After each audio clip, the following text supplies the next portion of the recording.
ముడుగం రాములు గారు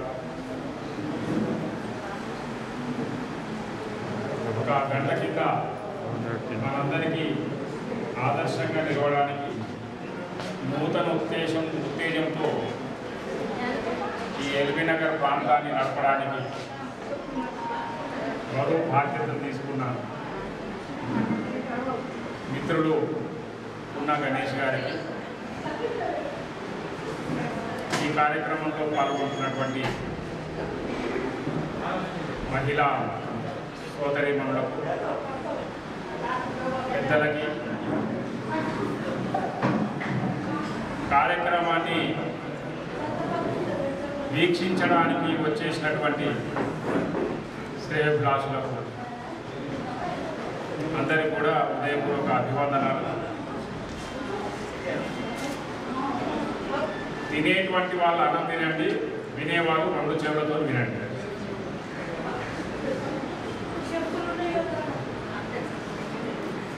చాలా రోజుల తర్వాత నేను మైక్ ముందుకు రావడం, 2 సంవత్సరాలుగా ఆరోగ్యం సరిగా లేకపోవడం వల్ల అనేక మంది అనేక ప్రాంతాలకు పిలిచిన వెళ్ళకుండా ఉన్నటువంటి పరిస్థితులలో పున్న గణేష్ గారు, ముడుగం రాములు గారు, రామునేత గారు, బొమ్మ రఘురామ్ గారు చాలాసార్లు పట్టుకొని ఎక్కాలి, నేను గోడ పట్టుకొని నేను రాలేను అనేటువంటి పరిస్థితుల్లో కూడా ఏదైనా తప్పకుండా రావాలి, మీరు వస్తే బాగుంటుంది అని పున్న గణేష్ గారు ఒక 2-3 సార్లు వారు నన్ను వేడుకోవడం వల్ల రావాలని ప్రార్థించడం వల్ల ఈ కార్యక్రమానికి వచ్చినాం. తమ్ముడు మీరేమనగా స్పీచ్ మీద పెట్టండి. వినేవాళ్ళు అందరూ భేదాలు, కూర్చున్న వాళ్ళందరూ ఆర్గనైజర్స్, భిన్నమైనటువంటి మనస్కులున్న, భిన్నమైన నేపథ్యం ఉన్న, భిన్నమైన మార్గాల్లో ప్రయాణం చేస్తున్న సంఘం అనేది ఒక సెంటర్ ఆఫ్ గ్రావిటీగా మనని కలుగుతాయి.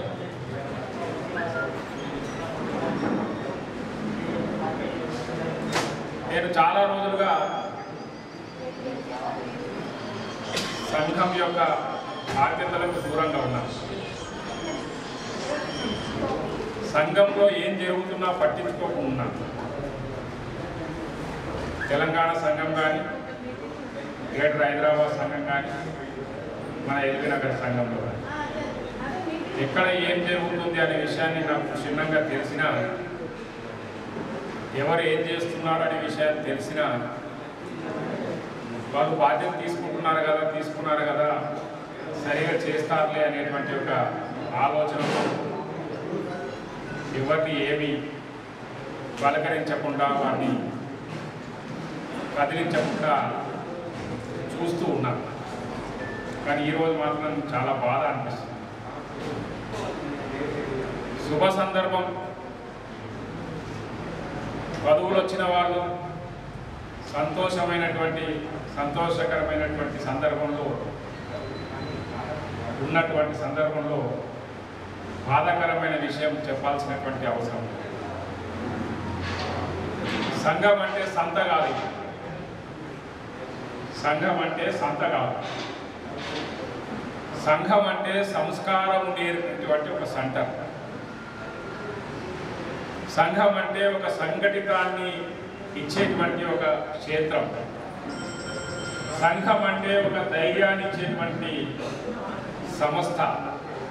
సంఘం అంటే ఒక ఉనికిని కాపాడేటువంటి ఒక విద్యాలయం. సంఘం అంటే అనేక మంది ఇక్కడి నుండి తయారై వెళ్ళేటువంటి ఒక కర్మాగార క్షేత్రం.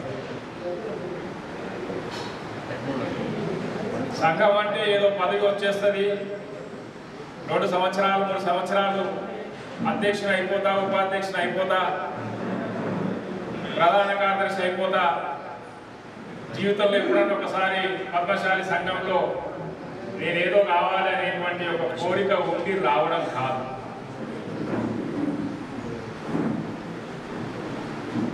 మనందరం కూడా బ్రాహ్మణోత్తముల కంటే ఉత్తమమైన వాళ్ళమని మనం చెప్పుకుంటాం.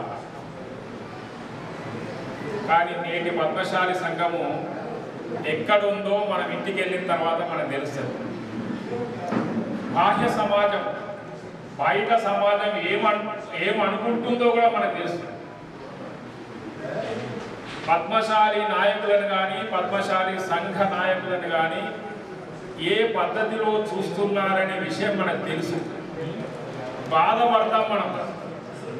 అది జర్నలిస్టులు కానీ, కళాకారులు కానీ, కార్మికులు కానీ, విద్యావేత్తలు కానీ, వ్యాపారస్తులు కానీ, ఉద్యోగస్తులు కానీ, ఉద్యమ బాటలో నడిచినటువంటి ఉద్యమకారులు కానీ.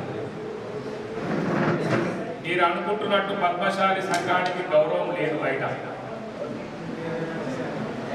మీరు అనుకుంటున్నట్టు ఇక్కడ సాల్వాలు కప్పుకొని మీరు చప్పట్లు కొట్టుకునేంత ఆనందం లేదు బయట. మీరు అనుకుంటున్నట్టు మీరు పద్మశాలిగా ఉంటే మిమ్మల్ని పిలిచి పదవించేటువంటి పరిస్థితి లేదు బయట. ఒక్కసారి మనం దానివైపు ఆలోచన చేయాలి. అట్లా అని సంఘాలను నడపకుండా ఉండడం కాదు, నడపాల్సిందే. ఒక గడ్డం లక్ష్మీనారాయణ గారిని మీకు ఎందుకు ఇచ్చినాను, ఆ రోజు గడ్డం లక్ష్మీనారాయణ గారిని సెలెక్ట్ చేసి ఈ సంఘంలో వారు బాధ్యత నిర్వహిస్తే ఈ సంఘం సక్రమంగా నడుస్తుంది అనేటువంటి ఒక ఆలోచనతోని ఈ సంఘానికి అప్పచెప్పడం జరిగింది. వారు మామూలు వ్యక్తి కాదు.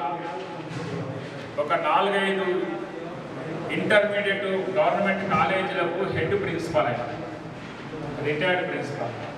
వారి మేధస్సు తక్కువేం కాదు. అయినా కానీ లక్ష్మీనారాయణ గారు కూడా ఈ సంఘంలో సాధారణ వ్యక్తిగా కలిసిపోయినారు. అది బాధ.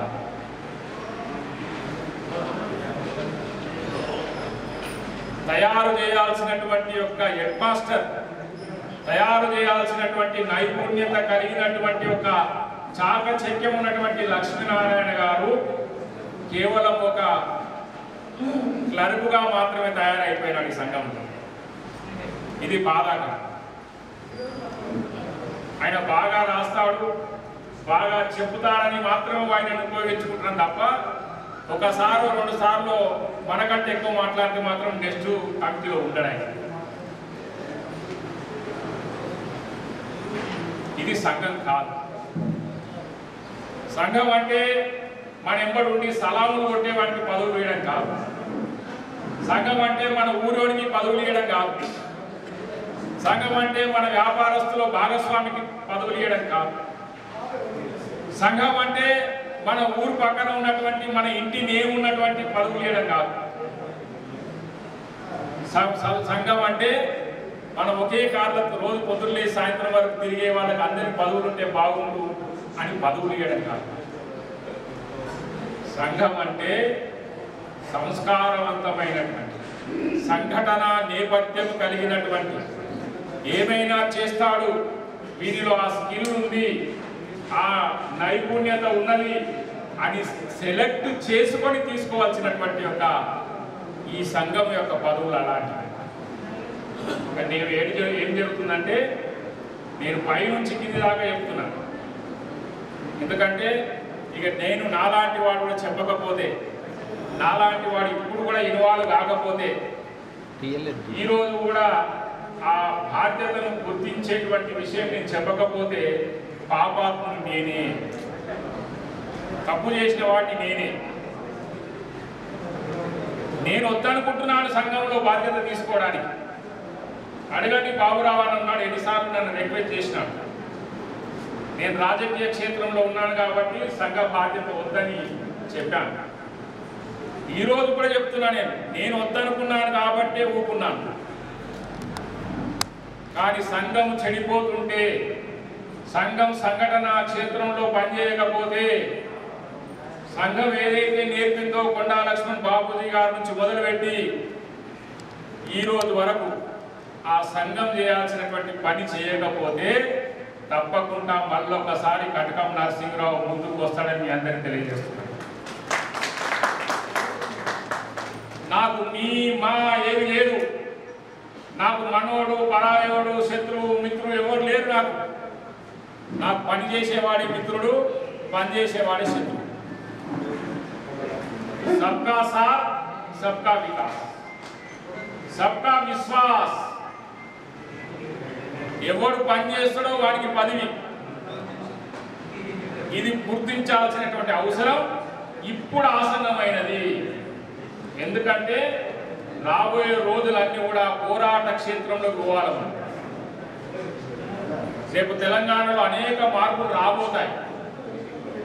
ఈ మార్పులు వస్తున్న క్రమంలో మనం సంఘంగా గట్టిగా లేనప్పుడు ఏమి చేయలేము. మనం ఇవాళ చూశాను నేను ఇక్కడ పదవులు తీసుకున్నటువంటి వాళ్ళు రాసిన వాళ్ళు కొంతమంది ఇక్కడ కనబడ్డ వాళ్ళని ఇమ్మీడియట్లీగా రాసేసినారు.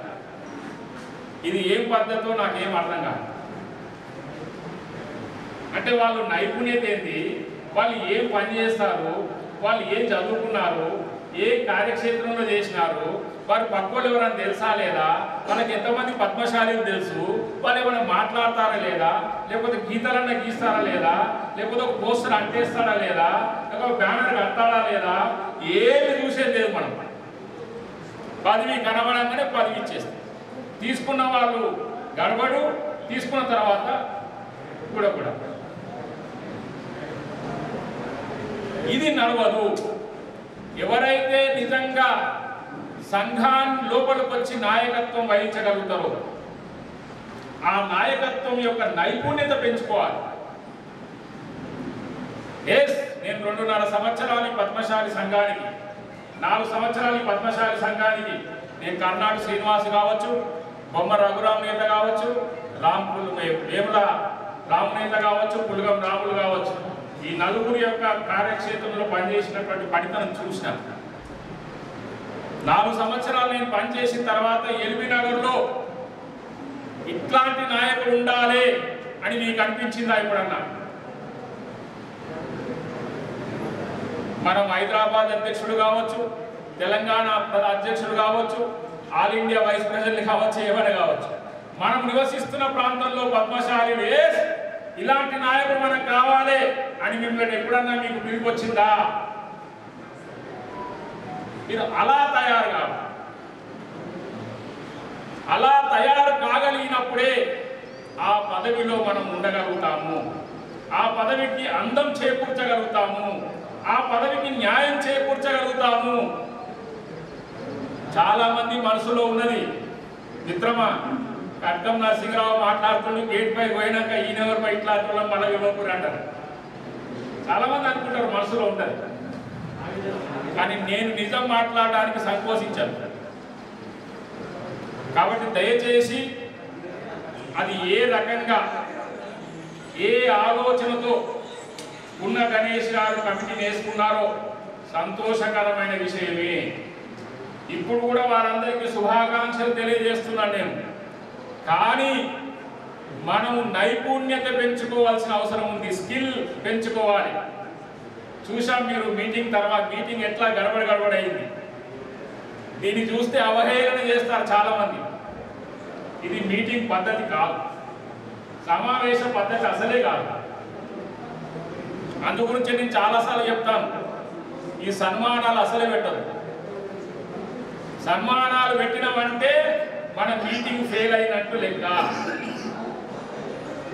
ఒక చిన్న ఎగ్జాంపుల్ చెప్తాం. మొన్న బొమ్మ రఘురామ్ గారు ఆగస్టు 7వ తారీఖు రోజు భారతీయ జనతా పార్టీ ఆధ్వర్యంలో చేనేత కార్యక్రమం జరిగింది. దానికి రాష్ట్ర అధ్యక్షుడు బండి సంజయ్ గారు వచ్చినారు. నేను పోలేదు, బట్ నేను వీక్షించినాను వీడియోలో. ఆయన తిట్టడం ఒకటే తక్కువ ఉంది, అట్లా స్టేజ్ ఖరాబ్ చేసేసి. ఎందుకు చేసిండ్రు అంటే సన్మానాలు పెట్టినారు. మనం ఇంటికాడ సన్మానం చేసుకోమా, ఫోటోలు దిగమా, మనం బట్టలు వేసుకోమా, వాట్సాప్లో మన ఫోటోలు పెట్టుకోమా? ఇక్కడేం తొందర ఉంది? ఉన్న రఘురాము బొమ్మ రఘురాం కలవడా, ఉన్న గణేష్ కలవడా? ఈ దండ దొరకదా మనకు? ఈ దండ వేసుకొని ఏదైనా దిగొచ్చు కదా. ఏం ఆంజనేయులు ఈడనే దొరుకుతుందా? పూసుకొని రాసుకొని పుచ్చుకొని మాట్లాడుకోనికే, ఫోటోలు దిగనికే మిగతా టైం దొరకదా? ఒక పెద్ద మనిషి వచ్చిండు, ఒక గౌరవ అధ్యక్షుడు వచ్చిండు, మనం ఏం పిలిపిస్తున్నాం? మనం అదే వేరే నాయకుడు ఎవరైనా పొలిటికల్ లీడర్ వస్తే మనం లేసి సీట్ ఇస్తాం. అధ్యక్షుడు, తెలంగాణ అధ్యక్షుడు కూడా చెప్పినాడు. ఎందుకంటే ఎల్బీ నగర్ అనేది ఒక పైలట్ ప్రాజెక్టు లాగా చేయాల్సినటువంటి క్షేత్రం. ఇది ఏం చేస్తున్నాం ఒకసారి మీరు అర్థం చేసుకోండి. గడిచిన అధ్యక్షుడు, రాబోయే అధ్యక్షుడు కూడా చెప్తున్నాడు. కాబట్టి ఎవరిని కూడా మీరు అజ్జేయకండి. ఒక ప్రణాళికబద్ధంగా, ఒక క్రమశిక్షణగా ఈ పదవులు తీసుకున్నటువంటి వాళ్ళందరికీ ఒక కార్యశాల పెట్టండి, ట్రైనింగ్ సెంటర్ పెట్టండి, ట్రైనింగ్ క్లాసెస్ పెట్టండి. సంఘం యొక్క ఉద్దేశాలు, సంఘంలో ఎవరెవరు ఏమేంటిది, ఏం సంగతి అన్నీ చెప్పడానికి మాలాంటి వాళ్ళు ప్రొఫెసర్స్, లెక్చరర్స్ చాలామంది ఉన్నారు. వాళ్ళందరూ వస్తారు, మాట్లాడతారు. వాళ్ళకు ఆత్మస్థైర్యం రావాలి, ఎవరు ఏం చేయాలో తెలవాలి. ఫస్ట్ ఈ సభ నిర్వహిస్తున్నప్పుడు లక్ష్మీనారాయణ గారు ప్రధాన కార్యదర్శి ఏం చేయాలి తెలియదు ఎవరికి, అధ్యక్షుడు ఏం చేయాలి తెలియదు ఎవరికి. అధ్యక్షుడు మాట్లాడుతుంటే ఇంకొక ఆయన మైక్ తీసుకుంటాడు, ఆయన మాట్లాడుతుంటే ఇంకొక మైక్ తీసుకుంటాడు. ఇది తెలిసి కాదు. కాబట్టి దయచేసి ఈ విషయాలన్నీ కూడా మాట్లాడాల్సిన అవసరం ఉంది, చెప్పాల్సిన అవసరం ఉంది. కాబట్టి మీరెవ్వరు కూడా వేరే అన్యదా భావించకుండా మరొక్కసారి ఈనాటి నూతన కార్యవర్గానికి శుభాకాంక్షలు తెలియజేస్తూ, చేసిన తప్పులు మళ్ళా చేయకుండా రేపు రాబోయే రోజుల్లో తెలంగాణ పద్మశాలి సంఘంకు ఎల్బీ నగర్ పద్మశాలి ఆదర్శం సంఘం అనేది ఆదర్శం కావాలి. అనుభవాన్ని కూడా అందరికీ మా సుదర్శనానికి ఏం తక్కువ తెలివి లేదు, అందరు అనుభవజ్ఞులు ఉన్నారు. కానీ పదవులు తీసుకుంటాము మనం, మళ్ళీ చెప్పేస్తాం. రెండవ విషయం సూచన ఏంటంటే గణేష్ గారికి చెప్తున్నాను, ఇంతకుముందు చెప్పినా మళ్ళీ చెప్తా. ఒక సంఘంలో ఉన్నాక ఇంకో సంఘానికి బాధ్యతలు తీసుకోవద్దు. ఉదాహరణ, హైదరాబాద్ సంఘంలో ఒకవేళ ఒక వ్యక్తికి బాధ్యత ఉంటే ఎల్బీ నగర్ సంఘంలో బాధ్యత ఇవ్వద్దు. ఎల్బీ నగర్ సంఘంలో బాధ్యత ఉంటే డివిజన్ బాధ్యత ఇవ్వద్దు. నేను విన్నాను, ఇప్పుడు చూసినాను. ఒక 3-4 ఎల్బీ నగర్ సంఘంలో ఉన్నారు, మళ్ళా డివిజన్ బాధ్యతలు ఉన్నారు.